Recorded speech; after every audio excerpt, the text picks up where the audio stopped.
आज बोलाराम का 50 की उम्र में ही देहांत हो गया था। वह बहुत सुखी परिवार से थे। गांव के सबसे अमीर घर से होने की वजह से उनको गांव में बहुत सम्मान मिलता था। बोलाराम पहले से ही अमीर बाप की औलाद था, पर सारा धन उसने अपने लिए ही उपयोग किया था, यानी कि किसी को मदद के लिए कभी अपने धन का उपयोग नहीं किया था। स्मशान के रास्ते बोलाराम की अर्थी जा रही है। उसको कंधा दिए उसके दो लड़के अमित और समीर और बाकी गांव वाले चल रहे थे। उसकी अंतिम यात्रा में गांव के बहुत से लोग शामिल हुए हैं। यूँ तो कोई बोलाराम को पसंद नहीं करता था, पर बोलाराम के जाने के बाद उनके लड़कों से अच्छा व्यवहार रखने पर कोई लाभ प्राप्त हो जाए, यह सोचकर वह बोलाराम के बेटों को सांत्वना दे रहे थे। बोलाराम के दोनों बेटे उसको खेती में बहुत मदद करते थे। बड़ा बेटा 25 साल का था और छोटा 20 साल का था। बोलाराम ने अभी अभी एक गांव वाले से ज़मीन खरीदी थी, या यूँ कहो कि छीन ली थी। गरीब गांव वाला बस छोटी सी ज़मीन का मालिक था। वह इतना गरीब था कि वह उसमें खेती करके उपज नहीं पा सकता था।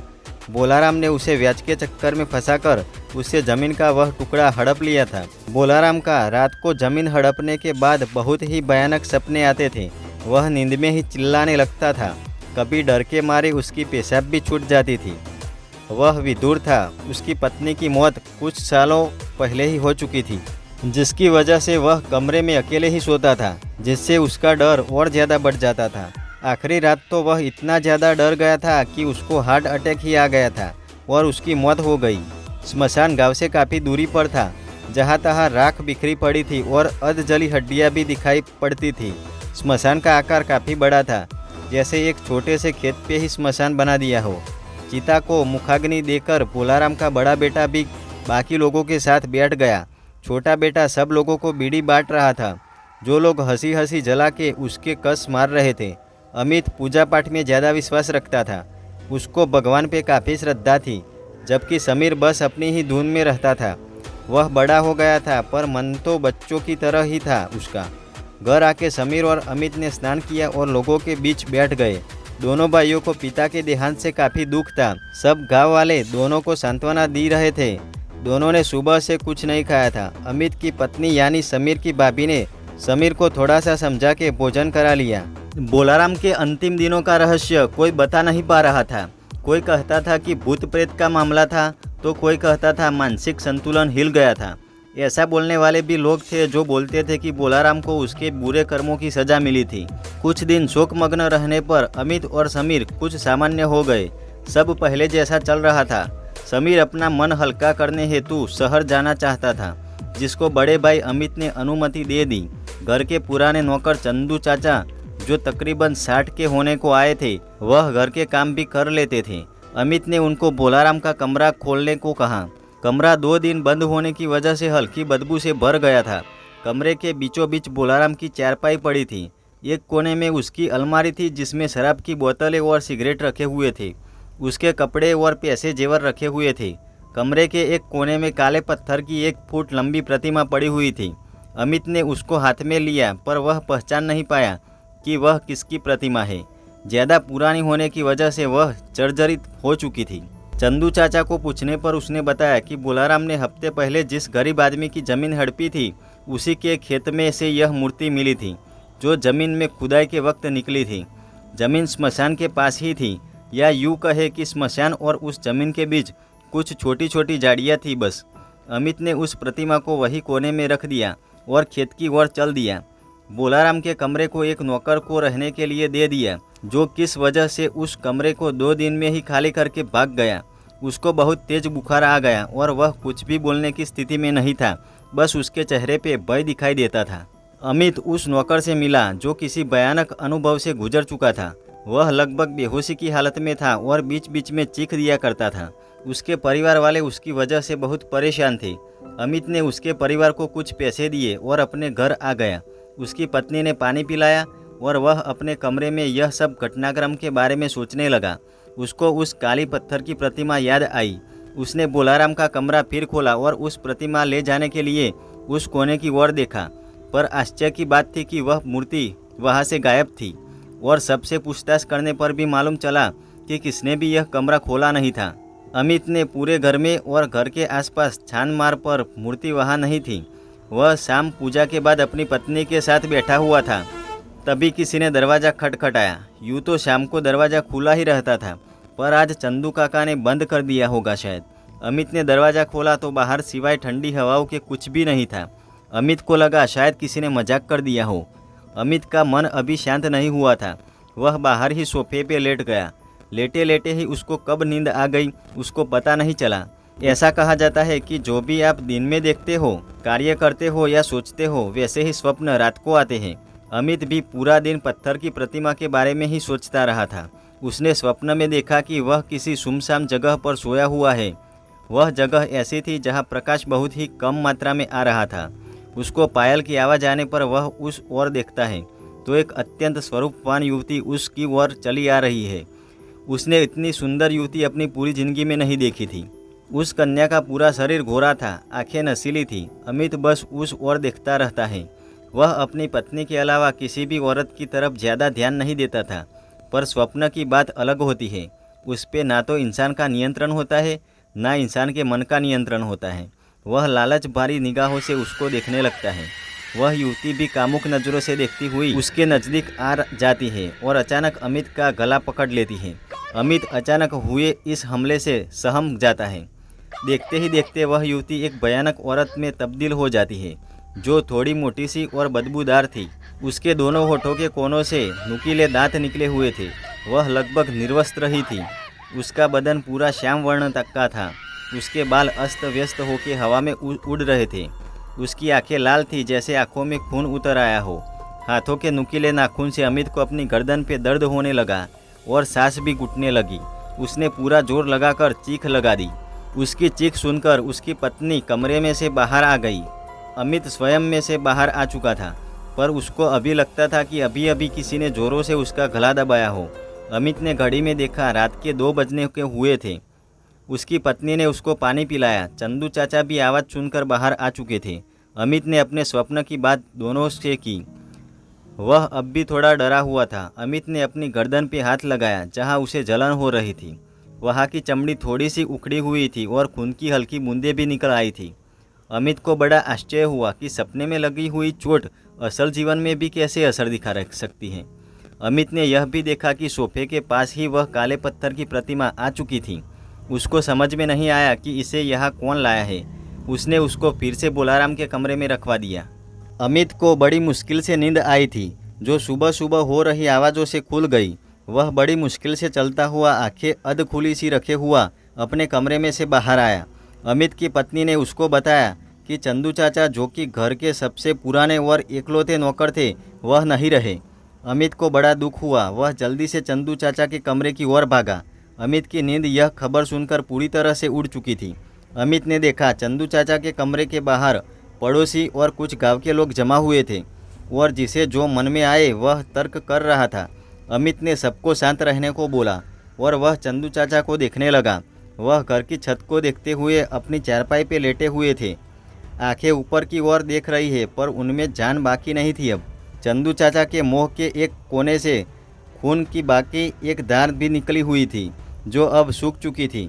अमित को लगा क्या किसी ने जान ले ली होगी, पर घर में तो उसकी पत्नी और उसके अलावा और कोई नहीं था। चंदू चाचा के चेहरे पर मरने के बाद भी दर्द और दोनों साफ दिखाई दे रहे थे। उसी गांव का एक वैद्य उधर ही था। उसने बोला कि चंदू चाचा की मौत सांस रुक जाने से और शरीर के अंदरूनी चोट लगने से हुई है। पसलियाँ टूट चुकी है। वह टूटी हुई हड्डियाँ दिल और फेफड़ों में लगने से अंदरूनी चोट लगी है। अमित और बाकी गांव वाले यह सब सुनकर सहम से गए। किसी ने बताया कि गांव में भूत प्रेत का कहर शुरू हो गया है। किसी ने रात के अंधेरे में चुड़ैल को भी देखा है, ऐसा कहा। अमित को बार बार उस प्रतिमा पे शक हो रहा था। वह एक कोने में निश्चेत बनी पड़ी हुई थी, पर फिर भी अमित को उस प्रतिमा से डर लगने लगा था। उसको लग रहा था कि सारी समस्या की जड़ यही प्रतिमा है। अमित अब घर पे कम ही रहता था। बोलाराम के जाने के बाद खेती काम की सारी जिम्मेदारी अब उस पे आ चुकी थी।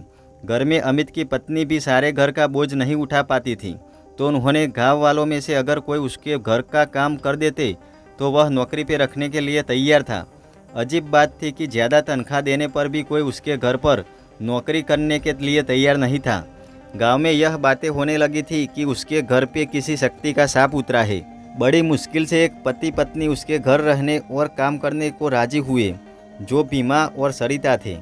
बीमा अमित की ही उम्र का था, जो अमित की जमीन पे ही खेती का काम करता था। कि सरिता, जो कि भीम से 10 साल बड़ी थी, वह घर का काम करने में लिए राजी हुए थे। सरिता का पहला पति किसी रोग की वजह से मर गया था। तब बीमा, जो कि सरिता का चचेरा देवर था, उसके साथ शादी की थी। सरिता ने इस दुनिया में अकेली औरत को पड़ने वाली मुश्किलों के बारे में बहुत अच्छी तरह से जानती थी। इसीलिए उसकी सास ने थोड़ा सा जोर देने से ही वह बीमा के साथ शादी को करने के लिए तैयार हो चुकी थी। बीमा के खेत जाते ही सरिता ने घर का काम सर पे ले लिया। वह जोरों से सफाई करने लगी। जब उसने बोलाराम के कमरे के काले पत्थर की प्रतिमा देखी तो वह अमित से पूछने लगी कि यह मूर्ति यहाँ कैसे आई। अमित ने बोला कि वह बोलाराम लाए हैं, जो किसी गरीब की जमीन हड़पी थी उसमें से निकली थी। सरिता ने बताया कि यह डाकिनी की प्रतिमा है, जो जहाँ से आई है उधर ही बेच दो। अमित ने सरिता को पूछा कि यह डाकिनी कौन है और यह कहाँ रहती है और यह उनकी प्रतिमा उस खेत में कहाँ से आई है। सरिता ने बोला कि सब सवालों के जवाब स्मशान में वास करने वाली डाकिनी ही बताएगी। बस मैं इतना बता सकती हूँ कि यह प्रतिमा ने अपना जितना कार्य इस घर में था वह पूर्ण कर लिया है और वह वापस जाना चाहती है। अमित को मन में सवाल उठा कि डाकिनी के बारे में और वह क्या चाहती है। इस सब के बारे में सरिता कैसे जानती है, पर उसने कुछ ज़्यादा नहीं पूछना ही बेटर समझा। सरिता बीमा से उम्र में बड़ी थी, पर बीमा सरिता से कम नहीं लगता था। उसका बदन खेतों में काम करके मजबूत हो चुका था। सरिता भी खेतों में काम करती थी, तो वह भी काफ़ी सुडौल शरीर की मालकिन हो चुकी थी। गांव के युवाओं से लेकर के उम्र दराज लोग भी सरिता को बिकने की कामना करते थे। सरिता घर के कामों में अमित की पत्नी की मदद करने लगी। अमित ने रात्रि के समय प्रतिमा स्मशान में छोड़ आने की ठान करके वह सो गया। अमित की पत्नी का वास्तविक नाम तो पूनम था, पर उसको कोई नाम से नहीं बुलाता था, तो यहाँ अब तक उसका नाम नहीं लिया गया। पूनम को दोपहर में ही तेज बुखार आ गया और हाथ पैर जकड़ गए। उसके मुंह से आवाज़ नहीं आ रही थी, वह बस गू गू की आवाज़ निकाल रही थी, जैसे किसी अदृश्य शक्ति ने उसको जकड़ लिया हो। अमित की नींद खुल चुकी थी। वह अपनी पत्नी की यह हालत देखकर घबरा गया था। उसने सरिता को आवाज़ लगाई और वैद्य को बुलाने को कहा। सरिता ने कहा कि वैद्य से कुछ नहीं होगा, 1 लोटा पानी लेकर मुझे दो। अमित ने कुछ आशंका के साथ उसको पानी का लोटा लेकर दिया। सरिता ने मन ही मन कुछ शब्द बुदबुदाए और पानी की कुछ बूंदें पूनम पे उड़ेल दी। उसी के साथ पूनम सामान्य हो गई। वह रोने लगी और अमित से लिपट गई। अमित ने सरिता की ओर प्रश्न भरी जिगाहों से देखा, मानो पूछ रहा हो कि क्या था यह सब। सरिता ने बस एक ही शब्द बोला, प्रेत, और वह वहाँ से चली गई और अपने काम में लग गई। अमित ने पूनम को सुलाया और वह सरिता के पास गया। उसका मन आशंका और कुछ भय से भर सा गया था। उसने सरिता से पूछा कि प्रेत यहाँ कैसे आ सकती है, वह तो रोज पूजा पाठ करता है। सरिता ने बताया कि इस घर में पाप कर्म बढ़ने से देवी प्रभाव कम हो गया है और घर के इर्द गिर्द प्रेत और नकारात्मक शक्तियों का घूमना शुरू हो गया है। अमित को कुछ बातें समझ में नहीं आई। उसको लगा कि कहीं सरिता की वजह से तो यह सब नहीं हो रहा। उसने सरिता से पूछा कि वह प्रेतों के बारे में कैसे जानती है और उसने प्रेत को कैसे भगाया, जिसके उत्तर के स्वरूप में सरिता ने बस हल्का सा मुस्कुरा दिया। अमित फिर भी वहाँ खड़ा रहा, मानो वह सरिता से उत्तर चाहता हो और उसके बिना वह जाएगा नहीं। सरिता ने बताया कि वह पहले स्मशान में प्रतिमा छोड़ के आए, वहाँ सब प्रश्नों के उत्तर मिलेंगे। रात्रि हो चुकी थी। अमित साथ 3-4 लोगों को लेकर जाने की तैयारी कर रहा था, उसमें भीमा भी शामिल था। वह प्रतिमा एक ठेले में भरकर जैसे ही घर की चौखट पार करने को हुए, सरिता ने उसको रोक दिया। सरिता ने बोला कि अमित को अकेले ही स्मशान जाना होगा और वह भी मध्यरात्रि के समय, और अगर डाकिनी मिलना है तो कुछ भोग भी लेकर जाना, वरना वह क्रोधित हो जाएगी। इतना कहकर सरिता अपने कमरे में चली गई। अमित ने बाकी लोगों को अपने अपने घर विदा कर दिया और मध्यरात्रि होने का इंतजार करने लगा। अमित को मानो नींद नहीं आ रही थी। पूनम भी अपने पति की चिंता कर रही थी। वह भी अमित के साथ जाना चाहती थी, पर अमित जोखिम लेना नहीं चाहता था। स्त्री हट के आगे पुरुष तो परास्त हो ही चाहता है। लाख मना करने पर भी जब पूनम नहीं मानी तो अमित उसको भी साथ ले जाने को तैयार हो गया। सच बात तो यह भी थी कि दोपहर को जो घटना हुई, जिसकी वजह से पूनम डरी हुई थी और वह घर पे अकेले रहना नहीं चाहती थी। मध्यरात्रि के समय अमित और पूनम स्मशान के रास्ते चल दिए। अमित और पूनम गांव से गुजर रहे थे। सभी गांव वाले सो चुके थे। गांव में लोग खेतों में काम करते हैं। वह थकान की वजह से जल्दी ही सो जाते हैं और सुबह जल्दी से उठ भी जाते हैं। इस कोई कोई कुत्ता उनकी ओर देखकर भौंकता और जब पहचान जाता कि गांव के ही लोग हैं तो फिर सो जाता। अमित अपने हाथ में सामग्री की थैली लिए चल रहा था। वह जल्दी से स्मशान पहुंचने की जल्दी में था। पूनम भी रात के अंधेरे से डर रही थी, इसलिए वह नहीं अमित के साथ चलने की कोशिश कर रही थी। यूँ मानो कि वह लगभग भाग ही रही थी। पूनम के हाथ में एक थैली थी जिसमें काले पत्थर की प्रतिमा थी। पूनम कोशिश कर रही थी कि वह अमित के साथ चल सके। थोड़ी पीछे रह जाने से भी उसको डर लग रहा था। रास्ता अब गांव के बाहर आ चुका था। खुली जगह आने से ठंडी हवाओं का एहसास होने लगा था। रास्ते के दोनों ओर खेतों में फसल लहरा रही थी। पूनम के हाथ दुख रहे थे। वह अपने हाथ को आराम देने के लिए बार बार अपने हाथ में थैली बदल रही थी। अमित ने कहा कि अब स्मशान पास में ही है, तो पूनम को एक बात से राहत हुई कि उसको ज़्यादा चलना नहीं पड़ेगा। और स्मशान पास में था तो डर की लहर बदन में दौड़ गई। स्मशान की सीमा में प्रवेश करते ही एक भारीपन का एहसास दोनों को होने लगा। एक अजीब सी शांति फैली हुई थी। हवा चलने से मुर्दों के जलने के बाद की राख की अजीब सी बदबू आ रही थी। स्मशान के एक कोने में जहाँ थोड़ी साफ जगह थी, वहाँ अमित ने बैठने का निर्णय किया। वह वहाँ बैठा और पूनम को भी बैठने के लिए बोला। वह जगह कोने में होने से दो तरफ कांटेदार झाड़ियों की दीवार थी। यो उसको सुरक्षित अनुभव हो रहा था। अमित पत्थर की प्रतिमा को स्मशान में स्थापित करके जितना हो सके यहाँ से भागना चाहता था। उसको एक तो अपनी पत्नी की बीवी की चिंता थी और दूसरा अगर उसको खुद को भी डर लग रहा था। अमित ने काले पत्थर की प्रतिमा को जमीन पे खड़ा कर दिया। उसके ऊपर अबील गुलाल उड़ेल के सामने एक दीपक जला दिया। मिठाइयों का एक कागज के टुकड़े में रख के डाकिनी को भोग लगा दिया। हवाएं तेज थी तो जलाया हुआ दीपक बुझ गया। अमित ने फिर से दीपक जलाया और पूनम को यहाँ से जल्दी निकलने को बोला। दोनों तेजी से स्मशान से बाहर निकलने को हुए। उनके पैरों की गति तेज थी। पैरों के नीचे अधजली और जल के कोयला बनी हुई हड्डियों के टूटने की आवाज़ से पूनम की धड़कन काफ़ी तेज हो चुकी थी। वह दौड़ के बाहर निकल जाना चाहती थी। दोनों पति पत्नी स्मशान से बाहर निकलने ही वाले थे। वह शायद 50 मीटर की दूरी पे थे कि एक औरत उनको दिखाई दी, जो स्मशान के दरवाजे पे ही खड़ी थी। दोनों वहीं रुक गए। दोनों के पैर मानो वहीं पे जम गए। न पैर चल रहे थे न जबान। वह उन दोनों के सामने मूर्तिवत खड़ी होकर मुस्कुरा रही थी, मानो दोनों का रास्ता रोकने वाली हो। वह औरत 25 वर्ष की आयु की लग रही थी। अमित और पूनम ने इससे पहले इसको यहाँ नहीं देखा था।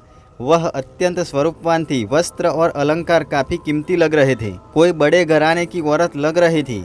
अमित ने थोड़ी हिम्मत करके पूछा, जी कौन है आप? कहाँ रहती हो और इतनी रात में स्मशान में क्या कर रही हो? तुम्हें डर नहीं लगता?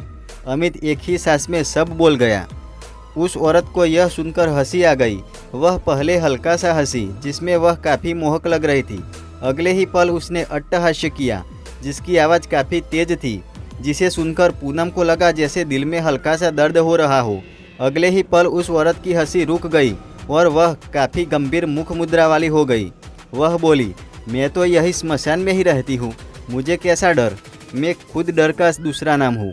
मैं वही हूँ जिसे तुम अभी अभी भोग लगा के आए हो। मैं हूँ डाकिनी। वह फिर से जोरों से हंसने लगी।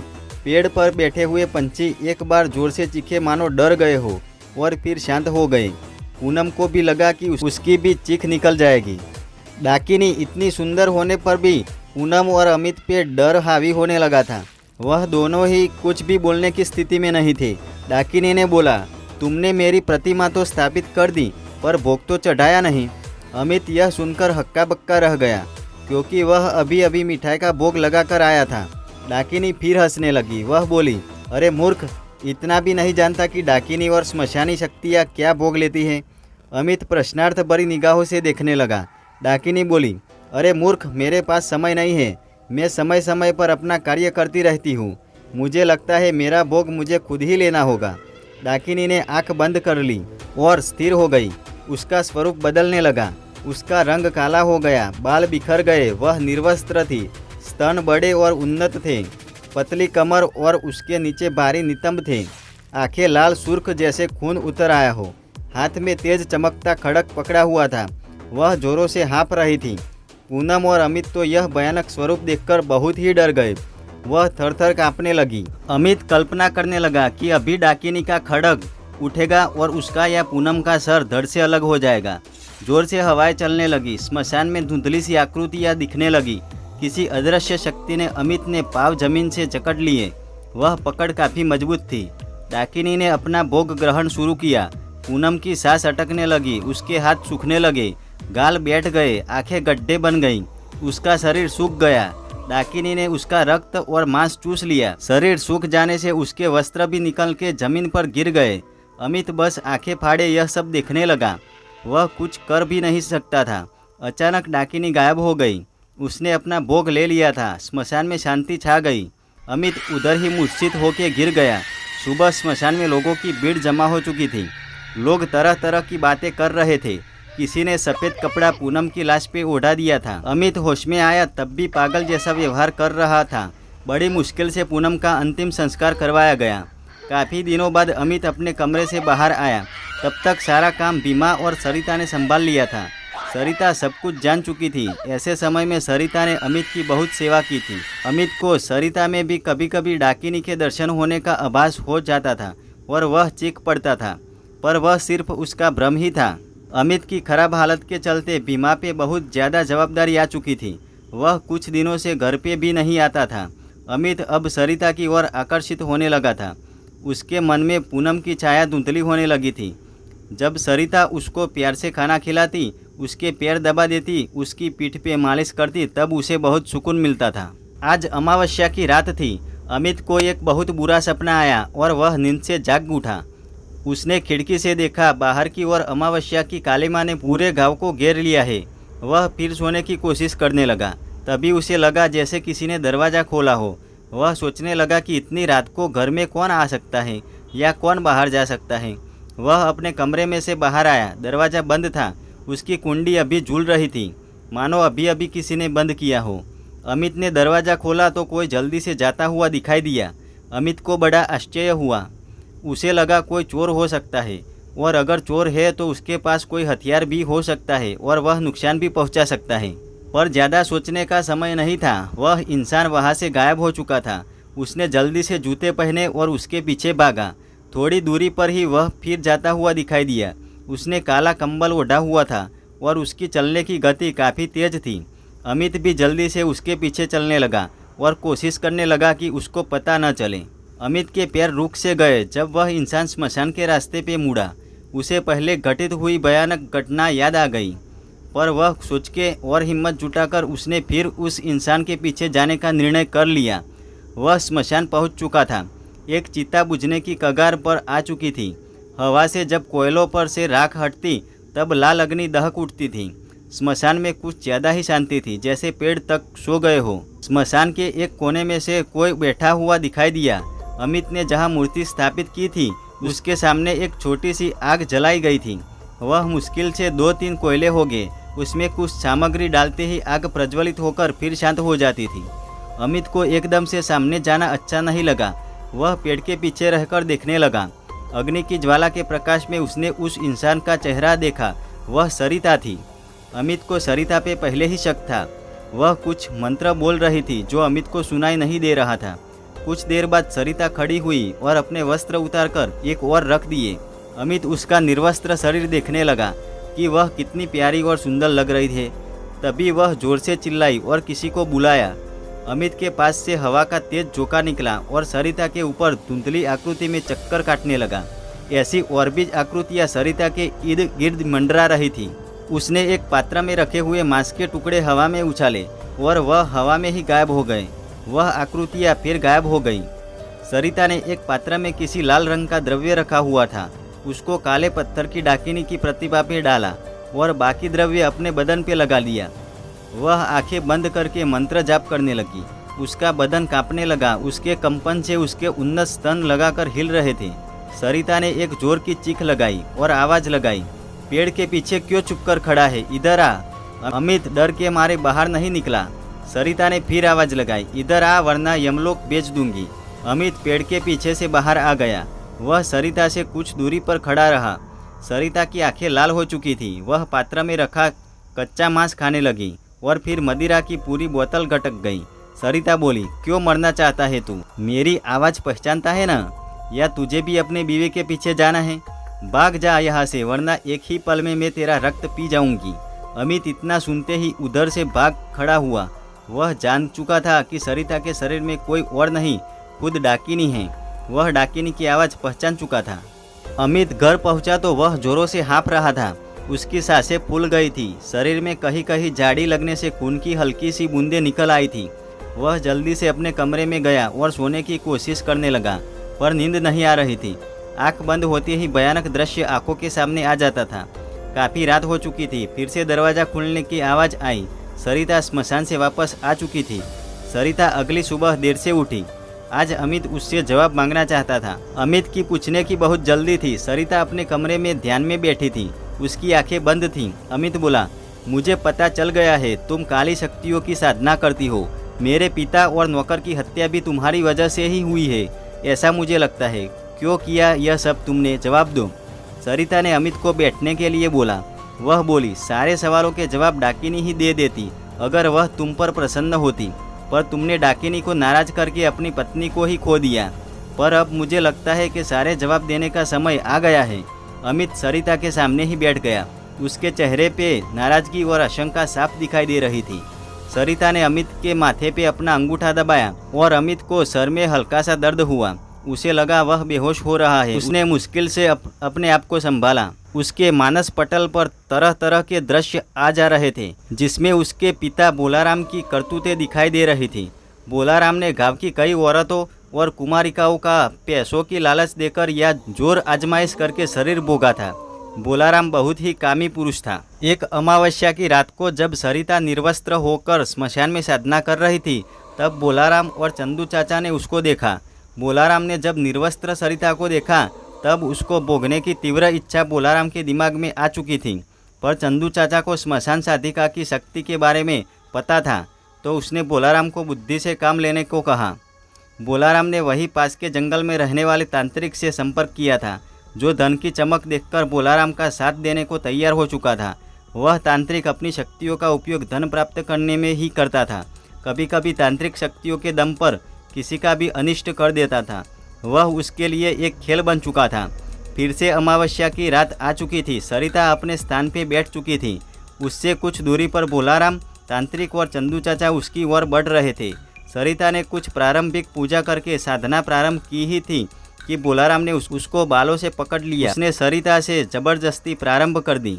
स्मशान के कुछ प्रेत जो सरिता के सिद्ध किए हुए थे, वह सरिता की मदद करना चाहते थे। खुद डाकिनी भी सरिता की मदद के अदृश्य रूप में उपस्थित हुई, मगर अघोरी ने जो महाकाली सुरक्षा कवच बनाया हुआ था, उसको भेदना बहुत ही कठिन था। अमावस्या की रात के अंधेरे में बोलाराम ने अपनी हवस मिटाई। सरिता बेहाल हो चुकी थी। बोलाराम चंदू चाचा के साथ जा चुका था। अघोरी को भी कुछ धन मिल गया था, तो वह भी बड़ा खुश था। अघोरी ने अपनी शक्तियों का उपयोग अनिष्ट कामों में ही किया था। सरिता ने अपना अंगूठा अमित के सर से हटाया कि वह वापस होश में आया। वह सारी सच्चाई जान चुका था। वह यह भी जान चुका था कि बोलाराम को उसके कर्मों की सज़ा मिली थी। अमित ने पूछा, तो क्या मेरे पिता और चंदू चाचा को तुमने मारा? सरिता ने कहा, नहीं, मैं साधना और शक्तियों का उपयोग लोगों की भलाई में करती हूँ। दोनों की मृत्यु का कारण डाकिनी का क्रोध है। सरिता ने अमित को सामग्री का लिस्ट दिया और कहा, आज उस अघोरी की भी मृत्यु की रात है। अमित बिना ज़्यादा सवाल किए सामग्री का लिस्ट लिए घर से निकल गया। मध्य रात्रि होने वाली थी। सरिता और अमित घर से जंगल की ओर निकल चुके हैं। सरिता ने काला कंबल ओढ़ रखा है। उसके पीछे अमित हाथ में सामग्री का थैला लिए चल रहा है। वह दोनों गांव से काफ़ी दूर निकल आ चुके थे।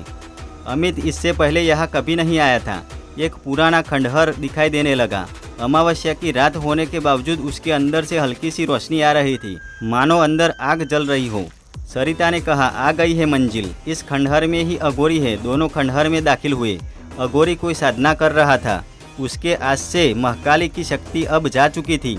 यूँ कहे कि उसका पाप का घड़ा भर चुका था और देवी ने उसका सेह अब छोड़ दिया था। वह अब कुछ भूत प्रेतों को वश में करके अपनी शक्ति बढ़ा रहा था। अघोरी आंखें बंद करके कोई मंत्र जाप रहा था। सरिता उसके सामने ही बैठ गई। उन दोनों के बीच कोई 10-15 फीट की दूरी होगी। सरिता ने कंबल एक और रख दिया।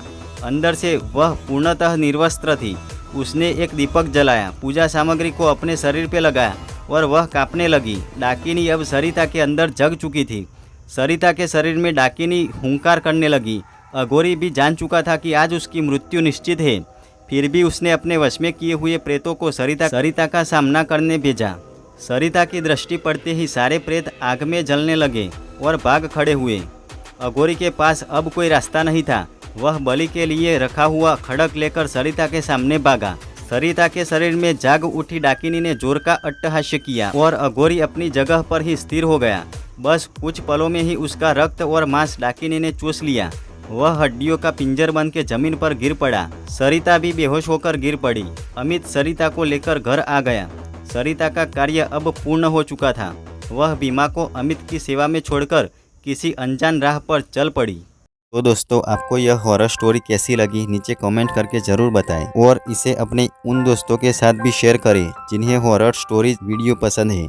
अगर आप इसी तरह और भी हॉरर स्टोरीज वीडियोस देखना चाहते हैं तो इस चैनल को सब्सक्राइब करें। Thank you.